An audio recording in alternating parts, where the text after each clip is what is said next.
So, as I said, this is a pilot for an interview study that I'm doing in class. I'm not going to use any information outside of class. This will be uploaded to my YouTube, and that's only for transcription purposes. And so, I'm going to just ask you simple questions. Anytime you don't understand the questions, please tell me what about the questions you don't understand. And at this point, I'd like to ask you, are you a registered voter? I am a registered voter, yes. You are a registered voter. Yes. What are you registered as? I'm currently registered as a Democrat. Okay. Can you explain to me why you are a registered voter? Why I'm a registered voter or Yeah. why I'm a Democrat? Well, first, why are you a registered voter? I'm a registered voter because of a couple of things. Um,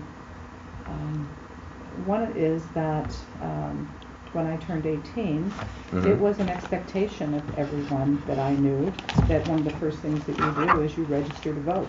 And so I never really thought anything about should I or should I not register to vote. I just registered. And at that time I registered as a Republican. Okay. Why did you register as a Republican at that time? Well, when was that, if you don't mind me asking? When was the first time you registered to vote? That would have been in 1967. Then, can you tell me what was going on around 1967? Because I'm such a neophyte to the world. Yes. So I was a freshman in college. Okay. I started college when I was 17. Okay. So I was halfway through my freshman year when I turned 18. And that was, 1967 was a time of a lot of things like Vietnam and, on the campus there were a lot of sit-ins and that Okay. type of thing. So there was a lot of political activity. However, I was not really that aware of that. I was raised in a very small town. We have about 1,100 people in the entire community, and virtually all of the people that I knew at that point in time were Republicans. I think at that point in time, there might have been something like, let's just say there were 400 voters. Okay. There probably were maybe 10, 20 Democrats. Everyone else was a Republican. Okay. So I was raised in a community that was very Republican. Both of my parents were Republicans, and I really did not even understand what the difference was between a Republican and a Democrat. I didn't know anything about what political party affiliation meant. But if I could just take you back to my very first Yeah, take me there. my very first sense of what politics might be was my mother was a very strong person in terms of she had a very strong moral compass. She was very explicit about what she expected out of her children. Okay. She was a kind person, but she was not weak by any stretch of the imagination.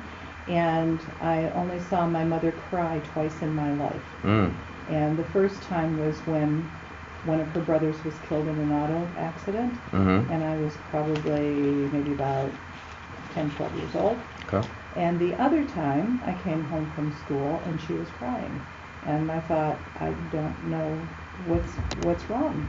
So I asked her what was wrong. Why was she crying? And she said, a Democrat has been elected President of the United States. We will be going to war again. And that is when JFK was elected. So she was so distraught about the possibility of us going to war again. Her perspective was that Democrats take us to war. And that was my initiation into what it meant to be a Democrat. But again, I didn't really have any sense for any of that other than that obviously was a distressing situation for my mother. So I registered as a Republican, and I just, in my community, there were hardly any Democrats, so, you didn't really locally consider whether someone was a Republican or a Democrat. You just, voted for people that you knew. And on a national level, for the most part, when I was relatively young, I would just kind of, I think, pretty much vote along Republican lines. But that doesn't mean that I never would think about who a candidate was. I wasn't so wedded to the political party and philosophy that I would do that. As a matter of fact, I don't think I had a really good understanding of the differences between the political parties. I think in 1973, when I was pregnant with my second son, that was a time when there was a lot of discussion about abortion. And my recollection about that was that the Republicans were on the side of pro-life and the Democrats were on the side of pro-choice. And of course that was a very strong feminism effort at that time too. So here I was, very pregnant, and felt very strongly about the sanctity of human life, but also felt very strongly about feminism and feminist issues. And so for me it was a dilemma. So at that time I landed on I can't imagine a situation where I would think abortion was okay, but then on the other hand I really could see that people who've been raped or people who don't have the financial ability or would not be good parents, you know what I mean, would be terrible parents, abusive parents, you know, that there were situations, I guess I would say. So the issue of abortion has always been a strong issue that for you? I'm sorry to interrupt. Has whirled around me more than for me personally. So actually one of the best things that I ever read about abortion was written by Bill Clinton. And he wrote, I don't know if you know that he wrote a book prior to being elected. I didn't know he could write. He's a brilliant guy. And he wrote a book, I can't remember the name of it, I have it at home. But he and Al Gore wrote it together, and it was part of what they did to advance their platform. And he talked about abortion, and in that he talked about why it's so divisive in our country. And he also talked about the fact that there are other things associated with abortion that people don't talk about. So it's very polarized, but if the two polar opposites would sit down and talk about what they're trying to accomplish, then there could be a reduction in abortions without it being government influenced. So again, I haven't read it in a long time, but I have to put I it on my was reading list. impressed by that particular section of that book. So I'm sorry, Adonis, I'm trying to think of where I was. No, you're giving me this beautiful line of yes. Yeah. So I think when I first became politically aware was after I started working in Jamestown, New York, and that would have been, I taught for a couple of years at a business college. I taught accounting.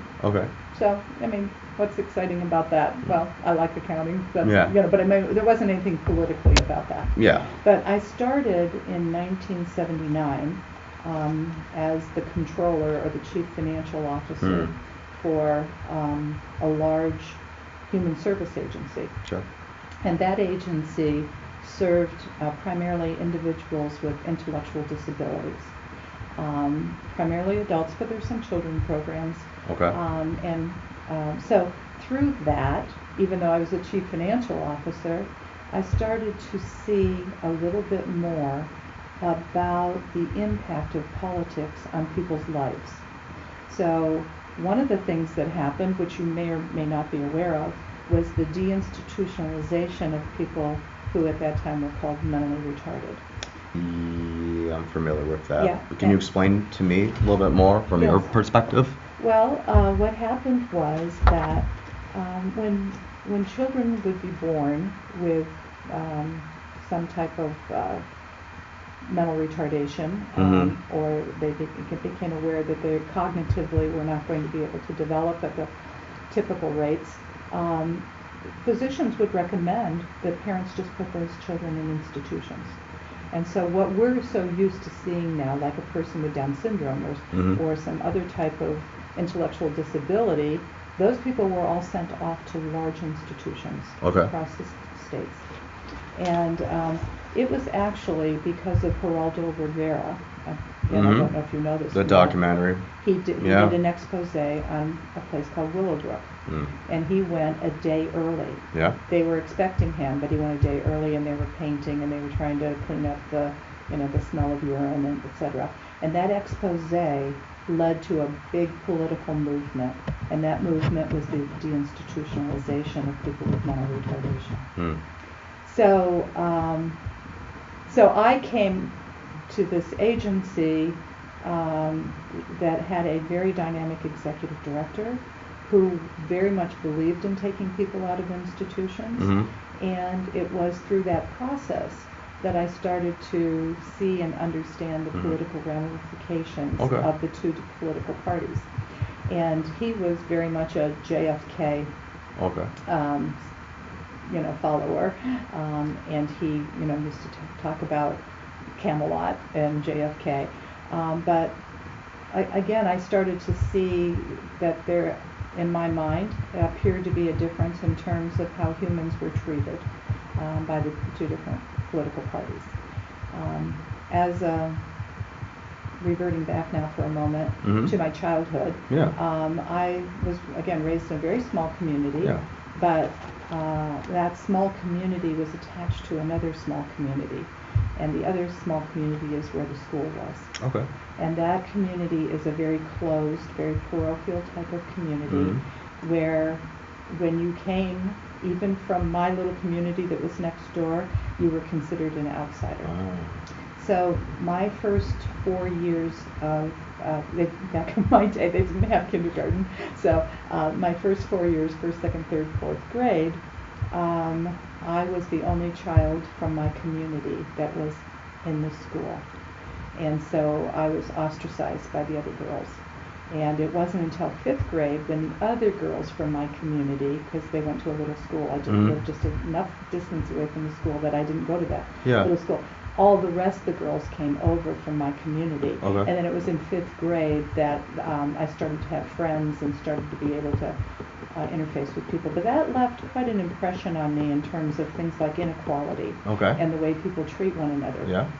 So I've had a very, I would say, from pretty much early childhood or elementary grade, I've had very, very strong feelings about people who are treated poorly or who are oppressed. And that really was, like a part of me that I didn't really understand or express or until I had the opportunity to be working in human services. And then I could see, I really feel strongly about this and the way people are treated. As I'm going back now to my years at the Resource Center when I was CFO and then became Assistant Executive Director, like one of the guys that used to come in and see me, my office happened to be very close to the cafeteria. So there was one guy, his name was David, and he was in his 40s. Or no, he had been in an institution for 40 years. Well, institution, jail? No. Mental institution? An institution for the mentally retarded. He had been in an institution for 40 years. And then he was out and he was in our community-based services. But he was so fabulous that every day he would come in the morning and he would open my door. It didn't matter who I was meeting with. It didn't matter if I had auditors there or people who were, coming to meet with me from different agencies or whatever. He would come and he would tell me what was on the menu for lunch for the day. And he would tell me, we're having spaghetti, and we're having milk, and we're having bread, and he would just give me the whole menu. And I used to think to myself, this wonderful human being lived 40 years of his life in an institution, and now here he is so happy. And, it really kind of made me appreciate the different values that people have and how they are affected by political decisions. Hmm. So with that, that was a fabulous experience for me. But I was still, in 1979, I was still a Republican. Hmm. And then Ronald Reagan got elected. And I, again, wasn't thinking that much about politics, but I was very concerned about children's issues because this Okay. agency had a small children's program. Okay. And I also was on the board of directors of an organization called Chautauqua Opportunities that helps people who are in poverty and has Head Start programs. And I eventually became the chairperson of that organization. But in the process, Ronald Reagan unilaterally decided to eliminate Head Start for 3-year-olds. And besides being a person who was on TV smirking and I mean, I just couldn't tolerate it. I was yelling at the TV every night. And my husband was like, whoa. And I was like, this person, how can he do this? Such an effective, wonderful program that helps children in poverty, the most vulnerable children in our society. And he takes money away from them. He takes services away from them. I cannot be affiliated with a party that is that hard-hearted and that crass, that they would take things away from the most vulnerable people in our society. So Ronald, if I could interject quickly, so it was Ronald Reagan. That was the tipping point for you to say, I cannot. I cannot be affiliated with a party that has that. So tell me of this. Tell me of this. Not disenchantment. Tell me of this. It seems as though you jumped off a cliff, essentially. Like, how was the transition from, all right, I am no longer going to be affiliated to that, versus I'm going to be. What was the other options on your mind? Or was it just so Democratic, or just I'm not going to vote at all? Right. I went straight to I can't be a Republican, so I'll be a Democrat. Okay. I didn't go into, do I want to be a libertarian? Do I want to be an independent? Do I want to, not affiliate at all? I just went straight to I'm switching to be a Democrat. And I think a lot of that had to do with the influences of the people that I was working with. Okay. Because we were spending a lot of time in Albany, and we were talking to legislators, and we were trying to advance legislation that would support individuals with intellectual disabilities. And it appeared as though the assembly people and the senators from the state were always more interested, the ones that are Democrats were more interested in that platform than the Republicans. So for me, it wasn't necessarily understanding the full platform of the two political parties as much as where my heart was. Okay. The Democrats seemed to be in line with that. Now, why do you feel that the Democrats were more in line with the humanity aspect more so than the Republicans? Like, what was your take as this was unfolding, at that time? Yeah, I mean, that was what I believe to be my experience. My experience was the legislators that were Democrats were receptive to this. Mm-hmm. The legislators that were Republican were not. Okay. And at that time, Mario Cuomo was the governor of the state. Okay. And he was very supportive of deinstitutionalization. And we as an agency were at the forefront of that. Even though we were in Chautauqua County, which is a relatively small county in our state, the executive director, again, was very dynamic. At one year, we actually won the National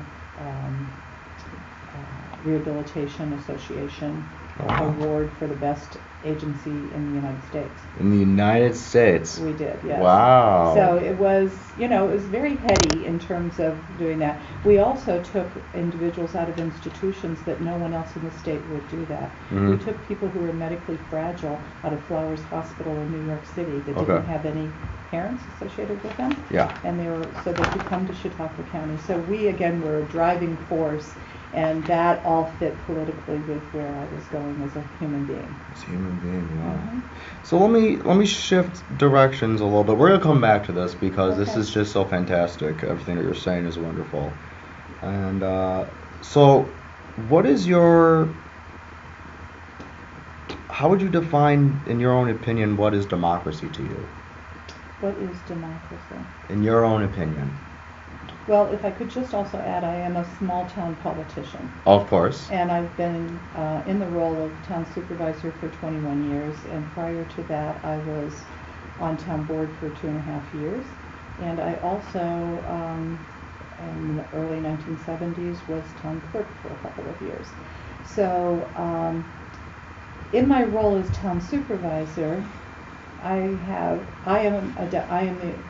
I live in that very same small community. There's more Democrats than there used to be, but not very many. And so I have always had a town board that's all Republican. I think at one point in time there was one other guy that was a Democrat for a couple of years, but so I've always had to work with Republicans. And so going back to your question about what does democracy mean, I think about that virtually every day, because I think about what my role is in advancing democracy. I think about what my role is in facilitating democracy with the other town board members. Okay. And I feel as though, even though it's a microcosm of our big country, that democracy works best when it is focused on what the needs are in a community.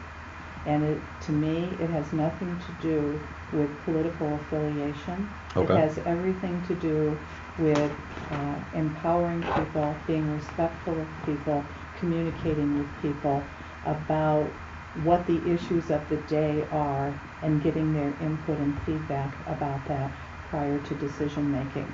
But even if you don't get that input, I think it's very important that you have integrity, and that when you share with people what you do, what decisions you've made as a 5-member town board, because as town supervisor I vote along with those other 4 people. And so the 5 of us vote, and I feel I have to explain myself to people. I have to be prepared to explain myself as to why I made a decision one way or another, and what the factors were in that decision making. Why do you feel that you have to explain yourself to other Because people? I've been elected by the people. And so the people need to know where I stand on issues. Now that's very different than how I would stand on an issue if I'm an individual citizen. So in our community, as an example, we've had 3 major issues in my 21 years.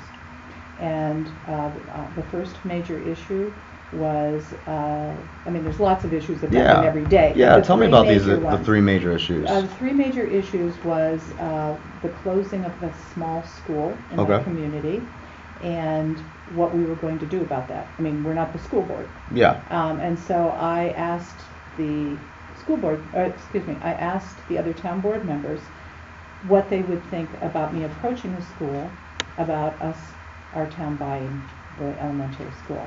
They were all in favor of that.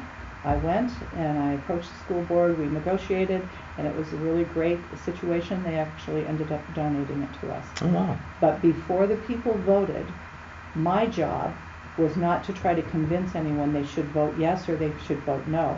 My job was to try to tell them the pros and cons of doing that. Okay.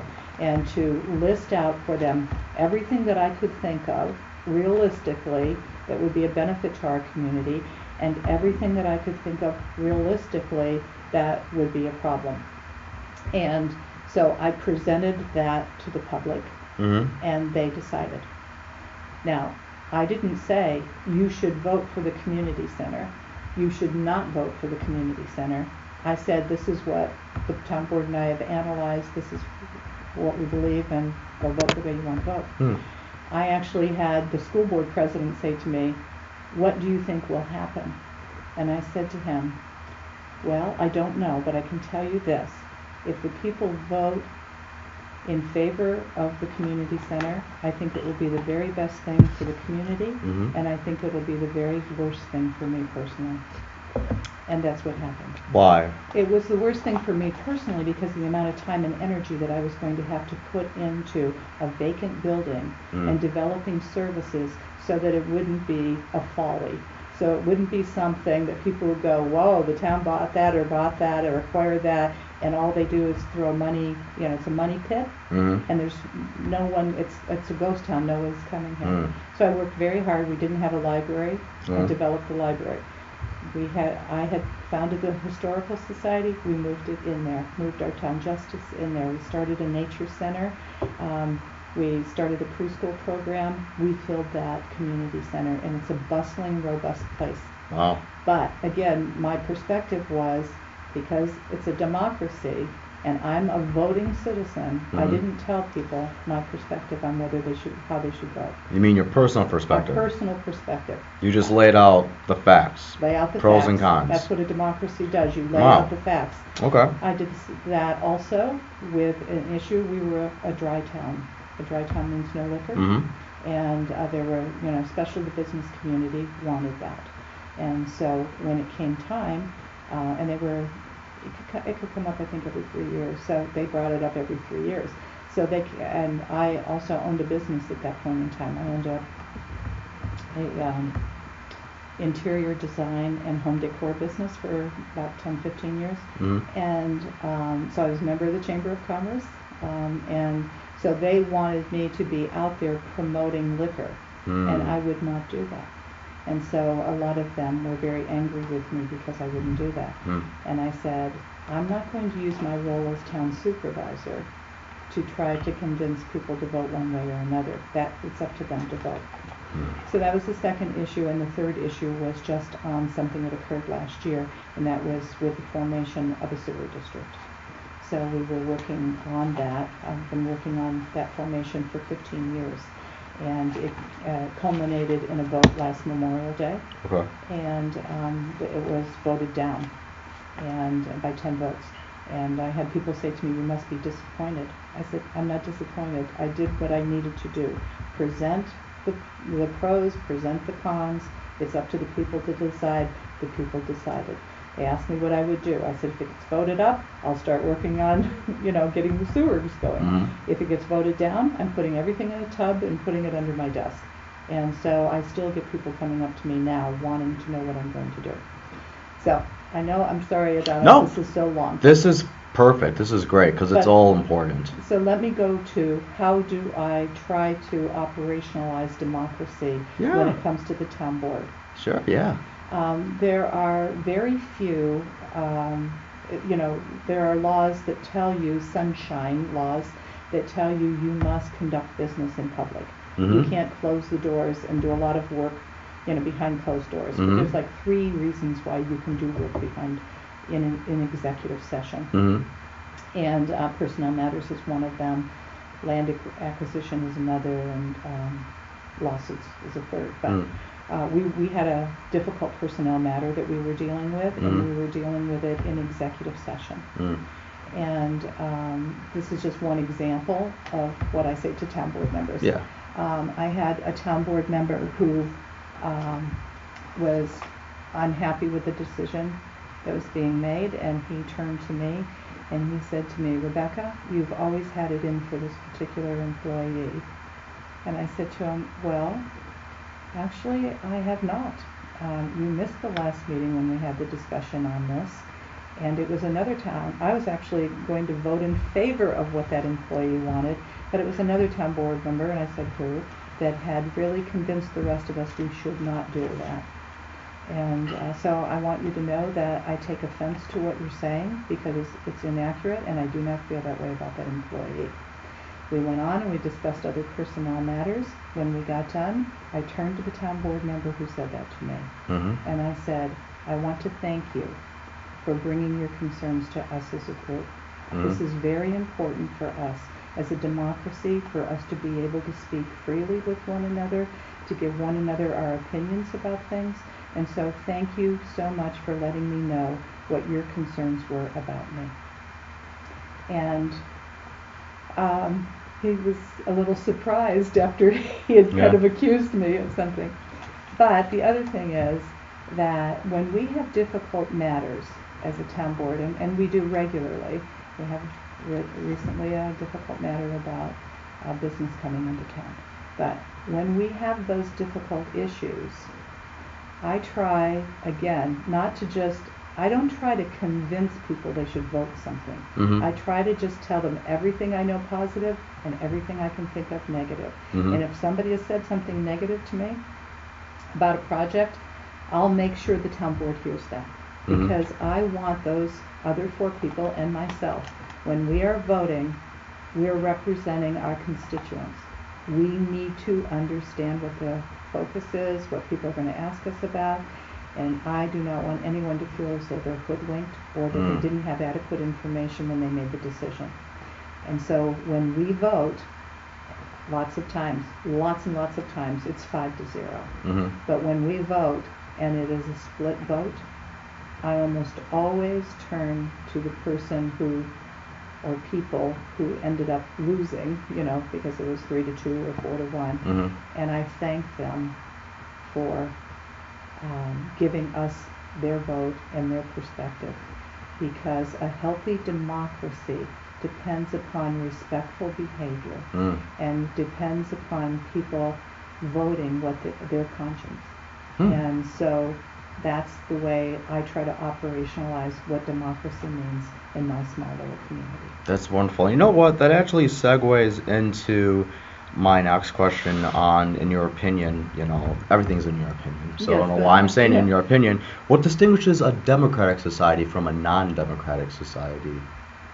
Well, I don't know that I have always a great understanding of things like, well, what's a republic versus a democratic society or whatever. But I would say what constitutes a democratic society from one that is not. Mm-hmm. As an example, I went to Cuba last November, so I had the opportunity to kind of see, and I've traveled a lot, and I enjoyed traveling a lot because I like to see how different cultures and different societies function and what's important to them, what they value. Yeah. But I think, to me, a democracy is a society where people value one another, they value one another's opinions, and they're respectful to one another, and the majority, that you respect the decisions that come about based upon what the majority wants. I also feel as though society, I heard this one time about politics and society, and that is that it moves slowly, and that it should move slowly. Because if you have large swings and you vacillate back and forth, like a pendulum, then you don't have a level of stability that you need in your society. But if you address issues and you take them methodically and slowly and advance them, it gives the people who are opposed to those things, it gives them the opportunity to have them assimilate and start accepting. And I have a friend who once referred to something we were doing on a capital campaign as soaking the pickle. He says, you don't take a cucumber and squirt vinegar on it and have a pickle. It has to soak. And I feel that's the same thing with society. We can identify many, many, many huge issues, and they're still, in my mind, very distressing when I hear about some of the issues with poverty and inequality and racism. Yeah. But I also have to look back on my fairly long life and say, what were they like when I was younger? And what are they like now? They're different, some are worse, and many are better. All right. So, am I answering questions? The last person said that, and I'm like, you're answering it on your own terms. And this is I probably should said this earlier, like, it's whatever you want to tell me. There's not a right, there's not a wrong answer.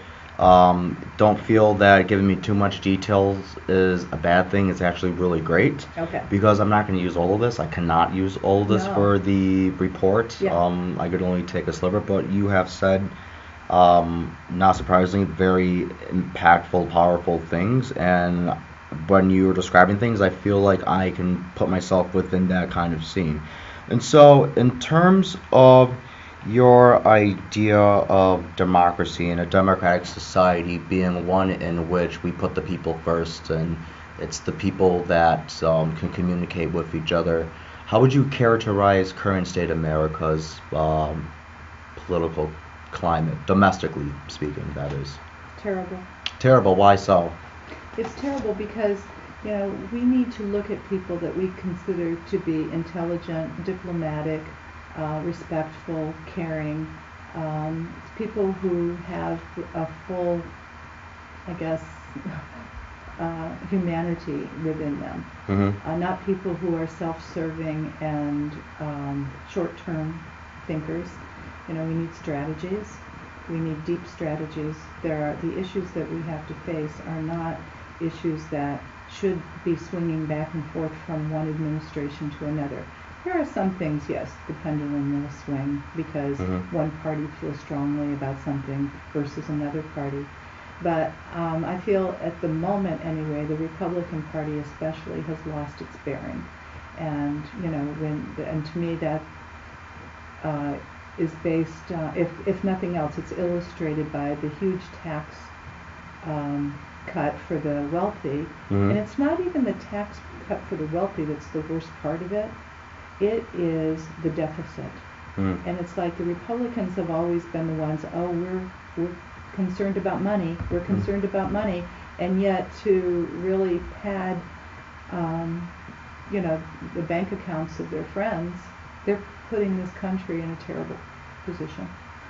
And so I'm going to go back just again to myself personally for a moment, Absolutely. And that is, I consider myself to be a fiscal conservative, but as far as social issues, I consider myself to be a liberal. And so that's how I function as town supervisor as well.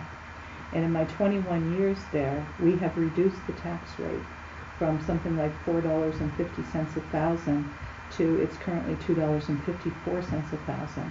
I haven't raised taxes in literally years. And that's because I work very hard. We have a healthy tax base. That tax base has grown. And I use the growth of the tax base and our and being very conscientious about how we spend money to stay within where we have been.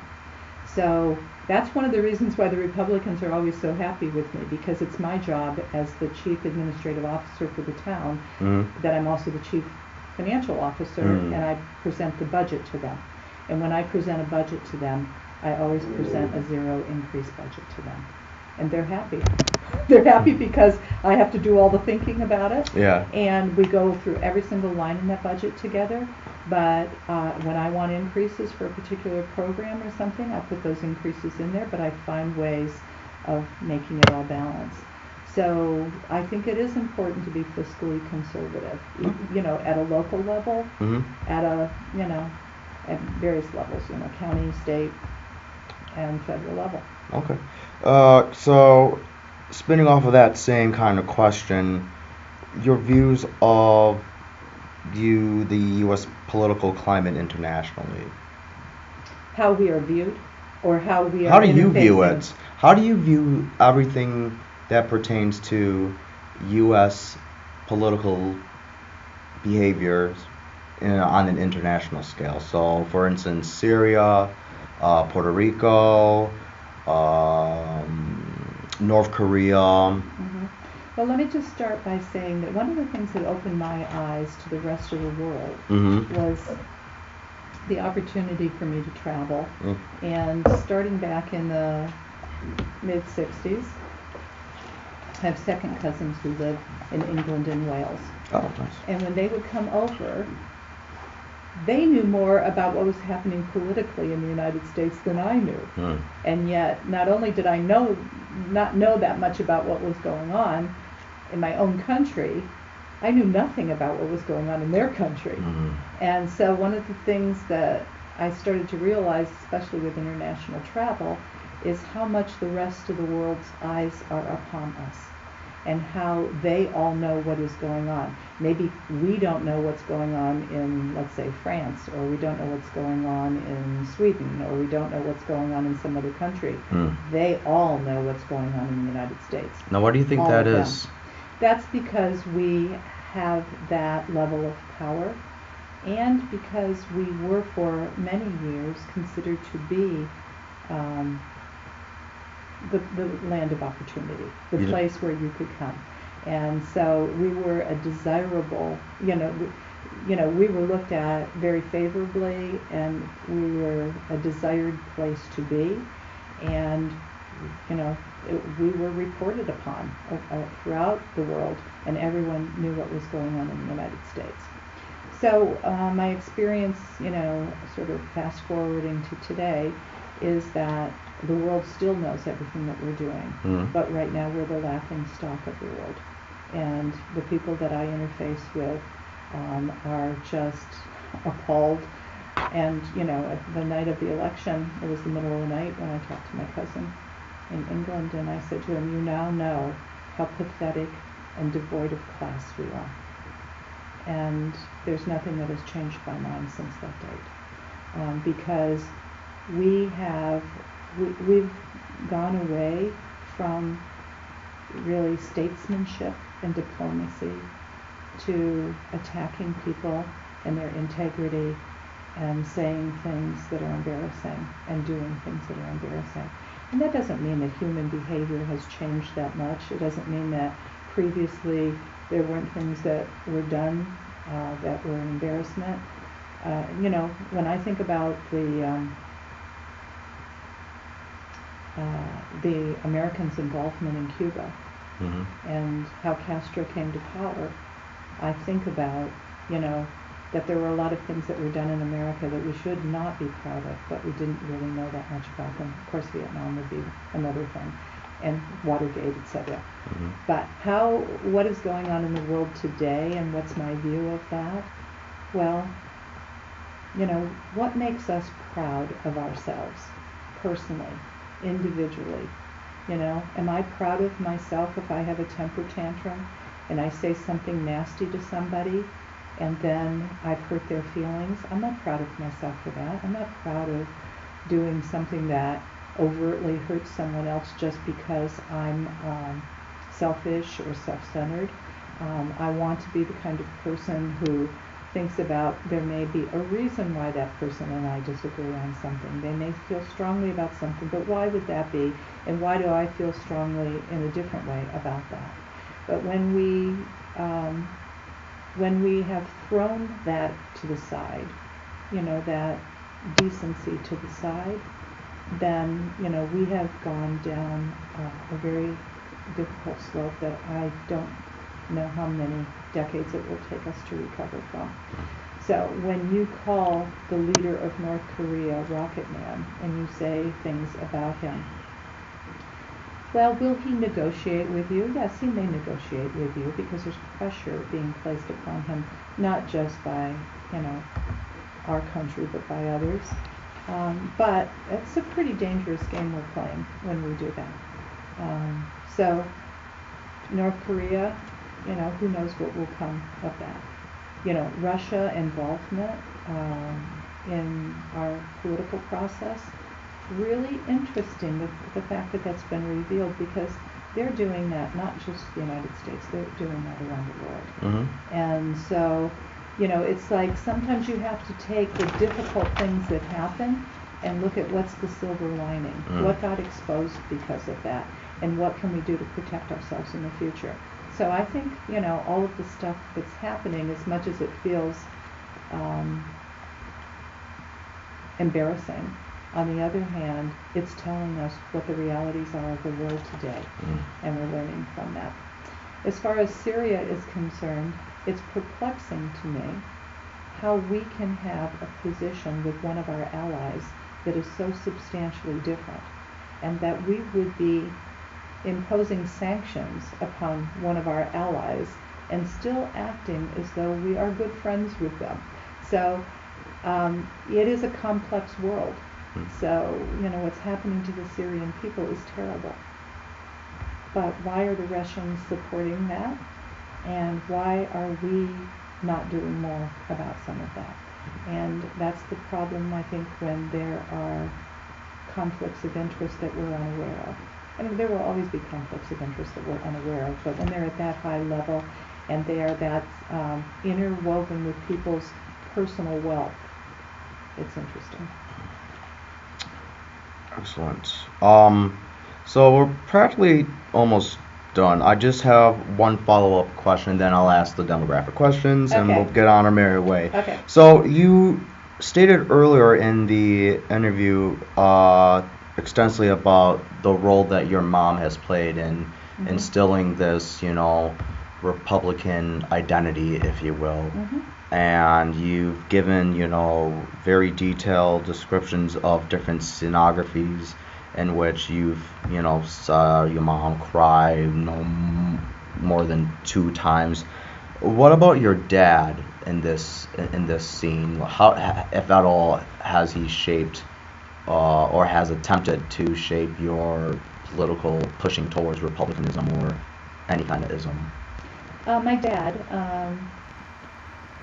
My dad was a really sweet guy, really community-minded person. Mm-hmm. He also served on town board many years ago as a Republican, but it was during a period of my life when I was raising my children and I wasn't paying that much attention to what was going on in town, kind Mhm. of thing. I think for me it was more indirect with my dad. Okay. My dad was, he was a lifetime member of the fire department. He was on town board. He was always the person who was always out there willing to help anybody at any point in time. So I never really had any discussions with him about politics. Mm. There is another thing I should say about my mother in terms of politics. We never discussed politics in my home. That Really? was not allowed. Why so? My mother was a person who did not like any kind of fighting. It wasn't that she didn't want any disagreements to exist, but she came from a large family. She was one of 14 children. My father was one of 11 children. And it was relatively harmonious in her family. Mhm. There were very clear rules about, you're not going to fight with your brothers and sisters because there's another brother and sister or whatever. You go sit in the corner or whatever. Mhm. My father's family was very different. They fought with each other about everything. Mhm. And they fought about things like what kind of car you drove. Did you drive a Chevy or a Ford? And then they would have screaming matches about Mhm. this. And they would also have screaming matches about whether you were Republican or Democrat and what all that meant. But we as children were not really exposed to that when we were at our grandparents' house. We went outside to play. So the adults were in yelling about politics and we didn't know about it. So my mother would have none of that in our house. And that would be even if somebody mentioned something about what was going on in the school board or, who somebody's voting for locally. What would happen is if there was ever a political discussion in my mother's house, Mhm. we would notice that my mother was not in the room. Mhm. She would go into her bedroom, she would close the door, she would sit in a chair, and she would sit there until the discussion was done. And when the discussion was done, and when everybody realized she wasn't there anymore, someone would go and tell her that we were done discussing whatever we were discussing, and she would come back out. Wow. So, my mother didn't attempt to influence me. Like when I changed political parties, she didn't care. Mhm. My mother was always very open about who it is I am as a person, all of her children, who they are as people, and that they could explore the world in their own way. Mhm. She just was personally upset when JFK was elected because she was worried about what that meant. Mhm. But it was not like we ever really had any discussions about Democrats or Republicans or political processes in our home.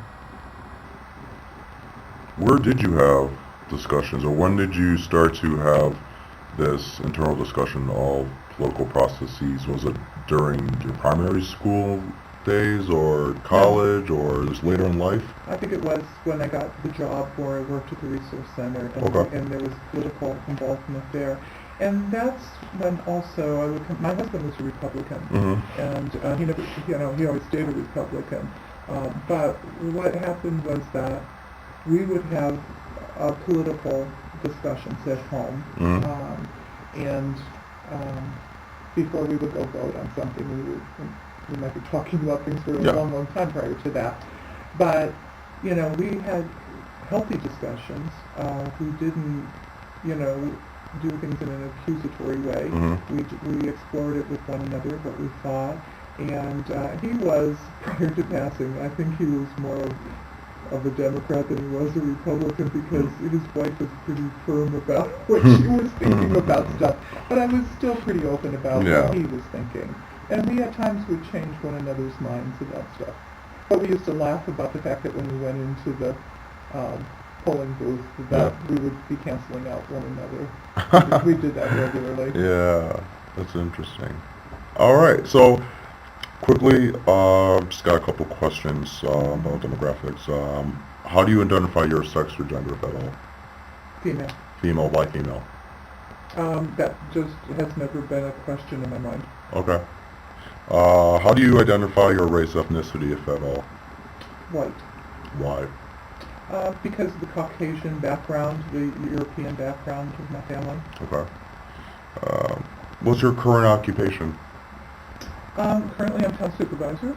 I retired last year being an executive director for 28 years at a children's rehab agency. And I'm a full-time student.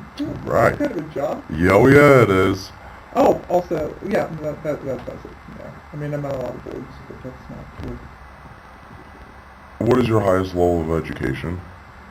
I have a master's degree, an MBA, and now I'm working on a second master's degree with hopes to be able to be accepted in the PhD program.